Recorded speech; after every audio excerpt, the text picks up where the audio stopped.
बिस्मिल्लाहिर्रहमानिर्रहीम, अस्सलाम वालेकुम रहमतुल्लाह। सो आज हम स्टार्ट करेंगे कॉन्ग्रुएंट एंड सिमिलर फिगर्स। सही है। तो कॉन्ग्रुएंट एंड सिमिलर फिगर्स के लिए हम two figures are congruent if one can be moved to fit exactly over the other। इसका मतलब ये है कि दो फिगर्स जो हैं वो कॉन्ग्रुएंट कब कहलाएंगी? कॉन्ग्रुएंट उस वक्त कहलाएंगी इफ का मतलब होता है बेटा अगर। अगर एक को जो है ना वो मूव किया जाए दूसरे के ऊपर, if one can be move to fit exactly over the other. अगर एक को मूव किया जाए यानी कि हिलाकर तो रखा जाए दूसरे के ऊपर, तो फिट एग्जैक्टली बिल्कुल फिट हो जाए एग्जैक्टली ओवर द अदर दूसरे के ऊपर। These pair of figures are congruent. ये लोग बता रहे हैं कि ये जो ये फिगर है नीचे दी हुई ये कॉन्ग्रुएंट है। सही है। अब आप ये देख लें कि इसको अगर हम मूव करें यानी कि इस लाइन को यहां से उठाएं और मूव करके इसके ऊपर लाके रखें तो बिल्कुल फिट बैठ जाएगी। That's why it is called congruent. दोबारा बोल रहा हूं, ये लफ्ज रिपीट करें। वीडियो देख रहे होंगे तो भी रिपीट करें। कॉन्ग्रुएंट, कॉन्ग्रुएंट कहते हैं इसको। Figures are congruent. इस फिगर को इसके ऊपर मूव कर दें इस वाली के ऊपर तो ये बिल्कुल फिट बैठ जाएगी। तो इसका मतलब ये दोनों फिगर हो गई कॉन्ग्रुएंट। सही है। इस वाली फिगर हालांकि देखने में तो ये उसका मुंह इधर है इसका नीचे है, लेकिन अगर आप इस वाली को यूं करके घुमाएं नीचे की तरफ और इसको उसके ऊपर बिठाएं तो ये बैठ जाएगी बिल्कुल। तो इसलिए हम इसको क्या कहेंगे? या क्या कहेंगे? जल्दी से अनम्यूट करके बताएं क्या कहेंगे। कॉन्ग्रुएंट बोलें, क्या कहेंगे? कॉन्ग्रुएंट। कॉन्ग्रुएंट जवाब बोलें, इसको क्या बोलेंगे हम? कॉन्ग्रुएंट। कॉन्ग्रुएंट। सही है। तो ये फिगर्स हो गई कॉन्ग्रुएंट। अब आगे एक और बनी है वो खुद देख लीजिएगा आप। सही है। तो अब अगला पॉइंट क्या है इसके अंदर? अगला पॉइंट ये है कि congruent polygons have exactly the same size and shape। Congruent जो पॉलीगॉन्स होते हैं, जो हमने पिछले चैप्टर में पढ़ा पॉलीगॉन्स, उसकी वीडियो बनी है तो वहां देख लीजिएगा पिछली वीडियो। पॉलीगॉन्स जो कॉन्ग्रुएंट होते हैं have exactly the same size and shape. उनकी जो है साइज और शेप बिल्कुल सेम होता है। सेम साइज होगा और सेम शेप होगा। अगर सेम साइज और शेप, दो शर्तें हैं, दो कंडीशंस हैं, सेम साइज सेम शेप। अगर ऐसा होगा तो इसको क्या बोलेंगे? Congruent polygon. सही है। मैचिंग और कॉरेस्पॉन्डिंग पार्ट्स यानी कि sides and angles of congruent polygons polygons are congruent. यानी मैचिंग और कॉरेस्पॉन्डिंग पार्ट्स। कॉरेस्पॉन्डिंग पार्ट्स का मतलब है जैसे अब ये वाली साइड है तो उसके अंदर भी, दूसरी वाली के अंदर भी यही वाली साइड, तो ये वाली साइड इस वाली साइड के बराबर होगी। अगर मैं इस एंगल की बात कर रहा हूं तो इसका कॉरेस्पॉन्डिंग पार्ट का मतलब क्या होता है? ये लफ्ज है अंग्रेजी का, इसको गौर से समझ लें। कॉरेस्पॉन्डिंग पार्ट का मतलब ये होता है कि जिस पोजीशन पर ये वाला देख रहे हैं उसी पोजीशन पर इसको भी देखें। समझ में आ रही बात? अगर ये वाला एंगल देख रहे हैं तो इससे मैच करें, ये ना हो कि ये वाला एंगल उठा के आप इस वाले एंगल से मैच करना शुरू कर दें। सही है। समझ में आ गई बात? तो अब अगला है राइट। अब इसको लिखते किस तरह है, इसको लिखें आप खुद। राइट। ट्राइंगल को बेटा गौर से देख लो, इसको गौर से देखो, ट्राइंगल को लिखते किस तरह है। देखो ये क्या कह रहा है, ये कह रहा है कि ये निशान बेटा किस चीज का है? ट्राइंगल का। जवाब किस चीज का निशान है? ट्राइंगल का। और ये देखें ट्राइंगल के तीन वर्टिसीज। कल वाली क्लास के अंदर मैंने बताया था ना, वर्टिसीज ये वर्टेक्स होता है। ये जो होता है बेटा ये वर्टेक्स होता है। ये एफ एक वर्टेक्स है, ई एक वर्टेक्स है, डी एक वर्टेक्स है, बी एक वर्टेक्स है, ए एक वर्टेक्स है, सी एक वर्टेक्स है। तो ट्राइंगल का नाम पुकारते हैं इसके तीन वर्टिसिस से हैं। वर्टिसिस। वर्टिसिस स्पेलिंग है VERTICES। कल वाली क्लास में ही बताया था कि वर्टिसिस जो है ना वो प्लूरल है वर्टेक्स का। वर्टेक्स ये बहुत इंपॉर्टेंट है, आगे की ज्योमेट्री और थ्योरम्स में यूज होता है। वर्टेक्स और इसका प्लूरल है वर्टिसिस। वर्टिसिस होता है एक से जायद वर्टेक्स को वर्टिसिस कहा जाता है। सही है। तो अब इसको लिखते किस तरह है बेटा? इसको लिखते हैं ट्राइंगल एबीसी यानी कि ये वाला ट्राइंगल, और ट्राइंगल DEF। ट्राइंगल DEF जो है वो ये वाला ट्राइंगल है। सही है। इसके बीच में गौर से देखें ये निशान क्या लगा हुआ है। ये निशान है, इस निशान को पढ़ते हैं इज कॉन्ग्रुएंट टू। इस निशान को पढ़ते किस तरह है? Is congruent to. सही है। तो ये निशान आपने कहीं, इस निशान को गौर से देख लें बेटा। मैं जूम कर दिया फुल ताकि आप इसको या याद कर लें कि इक्वल टू, इसको इक्वल टू बोलते हैं, इसके ऊपर एक लहराता हुआ ये निशान लगाया तो ये क्या बन गया जवाद, इज कॉन्ग्रुएंट टू, क्या बन गया, is congruent to. Is congruent to. सही है, ये इसकी मीनिंग भी, इसका मतलब भी लिखा हुआ है, इज कॉन्ग्रुएंट टू। सही है, तो ये आपने देख लिया। अब आप जो है वो आगे चलें, इसको रीड किस तरह करते हैं, इन्होंने आपकी याददाश्त के लिए लिखा हुआ है, triangle ABC is congruent to triangle DEF. अभी सिखा रहे हैं angle A is congruent to angle D. Khadija पढ़े जल्दी से, angle B is congruent to angle E. Khadija जल्दी से बोले, angle B is congruent to angle E. Angle D is convert to angle B E, is convert B E is congruent to E. Is convert Isa आप पढ़े, angle C is congruent to angle F. Angle E angle C is convert to angle F. सही हो गया। अच्छा ये हो गया, good शाबाश। अच्छा इसी तरह ये साइडों के लिए लिखा है, देखें बेटा गौर से देखें, यहाँ पे बात हो रही है साइड्स की। सही है, ये बात हो रही है साइड्स की, यहाँ बात हो रही है एंगल्स की, वहां बात हुई थी पूरे ट्राइंगल्स की। ये उम्मीद है समझ में आ गया होगा। सही है, तो अब चलते हैं आगे। Congruent polygons are also similar polygons, are also similar polygons, यानी कि कॉन्ग्रुएंट पॉलीगॉन्स जो है वो सिमिलर पॉलीगॉन्स भी होते हैं। ये नई टर्मिनोलॉजी है, नया लफ्ज है, नया अंदाज है, नया स्टाइल है। सही है, क्या स्टाइल है गौर से देख लें। ये अभी ये तो समझ में आ गया ना, यह कॉन्ग्रुएंट पॉलीगॉन्स क्या कहते हैं। अब ऑल्सो कहते हैं, ऑल्सो का लफ्ज यूज होता है भी के लिए, और ऑल्सो यानी ये वो सिमिलर पॉलीगॉन्स भी होते हैं। अब ये देखें, इसको हाईलाइट किया, similar polygons have the same shape, they may or may not have the same size। अब सिमिलर पॉलीगॉन्स के ना साइज सेम नहीं होंगे, नहीं हो, ये हो भी सकता है कि मे और मे नॉट का मतलब का ये होता है कि हो भी सकते हैं और नहीं भी हो सकते।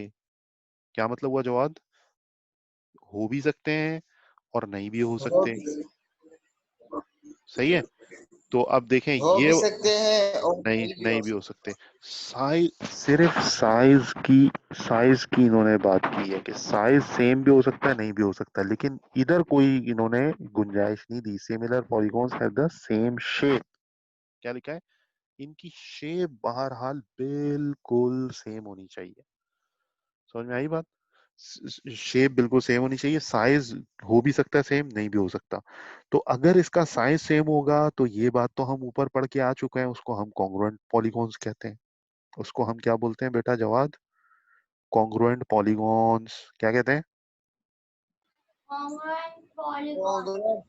पॉलीगॉन्स। सही है, और अगर उसका साइज सेम नहीं है लेकिन शेप सेम है तो सिमिलर पॉलीगॉन्स होगा। तो देखें, इसीलिए ये बात गौर से समझें कि तमाम कॉन्ग्रुएंट पॉलीगॉन्स सिमिलर पॉलीगॉन्स तो हैं, लेकिन तमाम सिमिलर पॉलीगॉन्स कॉन्ग्रुएंट पॉलीगॉन्स नहीं है। जैसे मिसाल के तौर पे, अगर बास्केट में सेब पड़े हुए हैं, या ईसा गौर से सुनो, ईसा आपसे सवाल पूछ रहा हूँ, अगर बास्केट में सेब पड़े हुए हैं और एक बास्केट के अंदर पालक पड़ी हुई है, सॉरी गोश्त पड़ा हुआ है। सही है, अगर मैं आपसे कहूं कि बास्केट के अंदर फल पड़े हुए हैं, जो जिसके अंदर सेब पड़े हैं, अगर मैं कहूं फल पड़े हुए हैं, तो ये बात सही होगी नहीं होगी, क्योंकि सेब फल है। सही होगी ये बात, है ना ईसा। और अगर मैं ये कहूं कि बास्केट के अंदर सेब पड़े हैं तो भी सही होगी, मैं कहूं बास्केट में फल पड़े हैं तो भी सही होगी।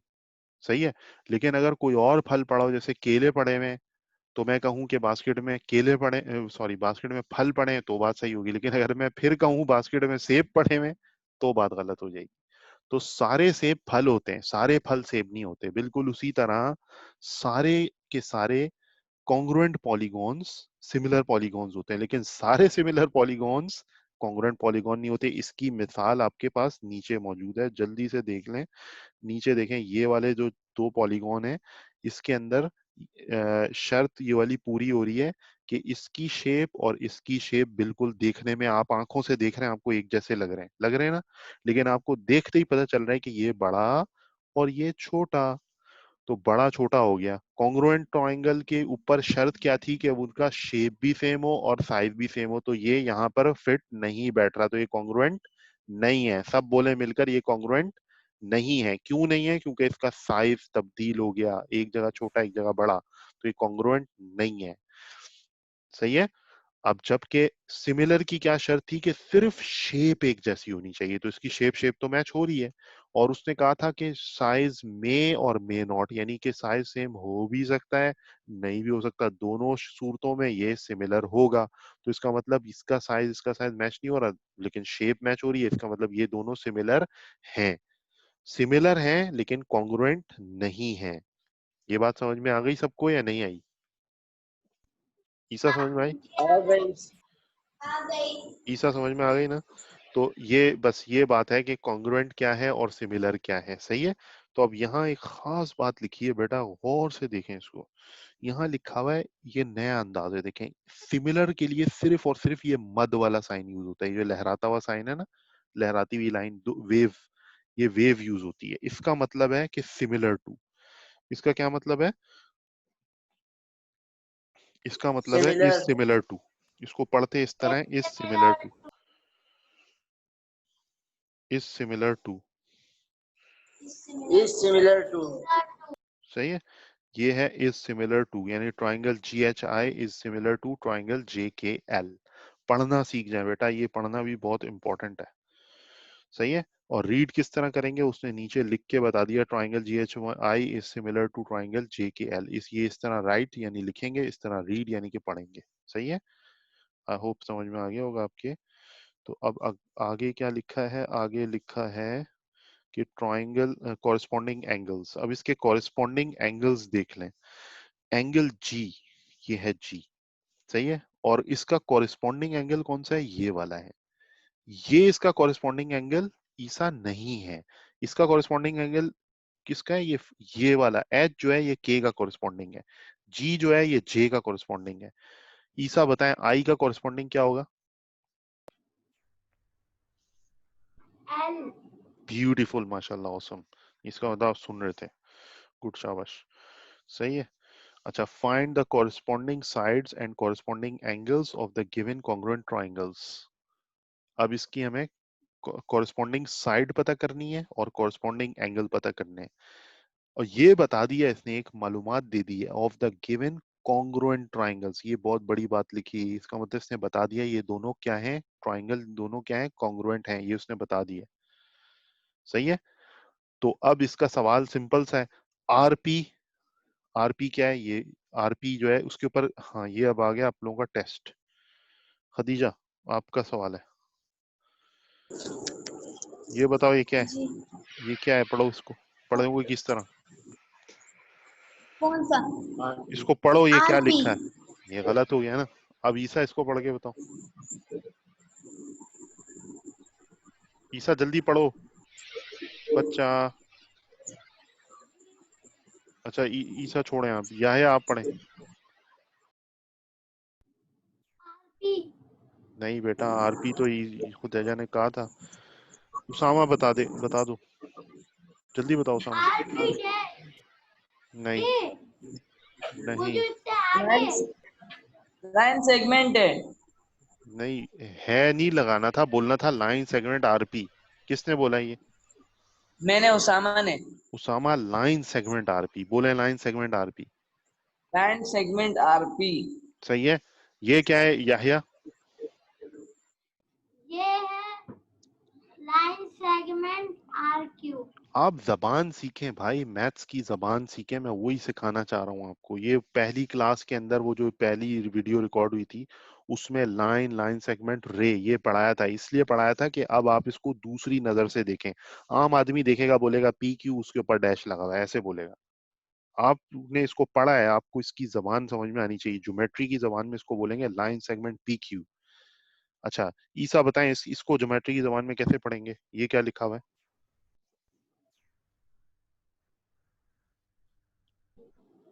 ईसा जल्दी बताएं, या है आप बता दें। S can.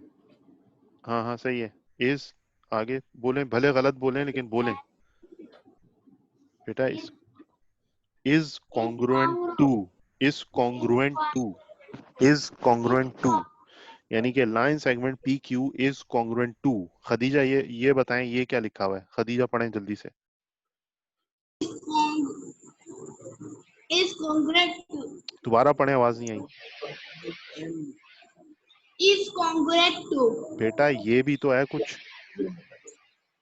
LM. नहीं M. जवाब बताएं, ये क्या है? पूरा बोले ईसा, पूरा बोले एंगल एम। शाबाश Angle M is congruent to. शाबाश माशाल्लाह, ये बात ये सुनना चाह रहा था बेटा। खदीजा ये एंगल का निशान है यार, इतनी देर से दिनों से आप देख रही हैं इसको। एंगल है और ये एम, एंगल एम सही है। इज कॉन्ग्रुएंट टू, और यहाँ पे क्वेश्चन मार के ये बताना है, सही है। अब सवाल तो पढ़ना आ गया माशाल्लाह आप लोगों को। बहरहाल चले कोई मसला नहीं है, थोड़ा सा अटक रहे हैं लेकिन पढ़ना तो आ गया ना सवाल, ये समझ में आ गया। उसामा ने खदीजा को बताया था कि बेटा आपसे नहीं पूछ रहा, बस सही है सही है सही है, कोई मसला नहीं है। सही है, अच्छा यहाँ तक हो गया, यहाँ तक हो गया। अब हम ये करते हैं कि आपने ये बताना है कि आरपी किसके कॉन्ग्रुएंट है। तो आरपी जो है वो एम एन के कॉन्ग्रुएंट है, सही है। सही है खदीजा, यहाँ आरपी के आगे क्या लिखेंगे, एम एन, और ऊपर लाइन सेगमेंट लगा देंगे, बोलेंगे RP line segment RP is congruent to line segment M N. फिर line segment R Q is congruent to line segment M O. सही है, इसी तरह angle M is congruent to angle R, तो इसी तरह ये आप पूरा फिल कर देंगे। सही है, तो अब इसको हम यहीं तक रखते हैं, बाकी हम अगली क्लास में देखते हैं। सही है, तो जज़ाकल्लाहु खैरन, हम यहाँ क्लास खत्म करते हैं।